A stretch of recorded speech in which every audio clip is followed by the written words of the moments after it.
तुर्की में हालिया ज़लज़ले की तबाही ने न सिर्फ तुर्की बल्कि पूरी दुनिया को हिलाकर रख दिया। पाकिस्तान इंडिया में पेशगोइयों से मुतल्लिक अफवाहों का बाजार सोशल मीडिया पर सरगर्म है। लेकिन अहम बात यह है कि साइंसी बुनियादों पर ज़लज़ले क्यों आते हैं।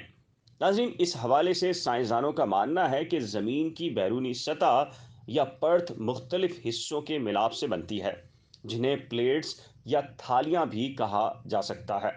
ये थालियां परिंदों के घोंसलों की मानिंद एक दूसरे से जुड़ी होती हैं।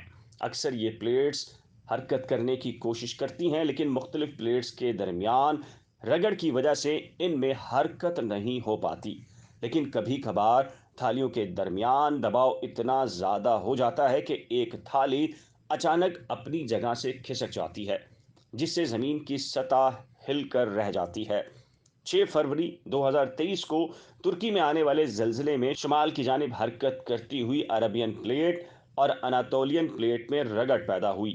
माजी में आने वाले बड़े बड़े ज़लज़लों में भी मुख्तलिफ थालियों के दरमियान रगड़ से तबाही हुई।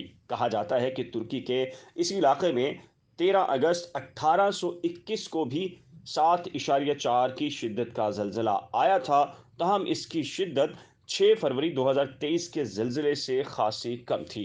इसके बावजूद इस ज़लज़ले के नतीजे में ये इलाका बुरी तरह मुतासिर हुआ था और सिर्फ हल्ब के शहर में 7,000 अमवात रिकॉर्ड की गई थी। 19वीं सदी के इस बड़े ज़लज़ले के एक बरस तक इस इलाके में आफ्टर शॉक्स आते रहे। 6 फरवरी 2023 की सुबह के ज़लज़ले के बाद भी झटकों का सिलसिला बहुत देर तक जारी रहा और साइंसदानों का मानना है कि माजी के शदीद ज़लज़लों की तरह अब भी ये रुझान जारी रहेगा। उम्मीद है आपको हमारी ये मालूमाती वीडियो पसंद आई होगी। हमारे चैनल को सब्सक्राइब, वीडियो को शेयर, लाइक और बेल आइकन को लाजिम प्रेस कीजिए और नीचे दिए गए कमेंट सेक्शन में अपनी कीमती राय का इजहार ज़रूर कीजिए।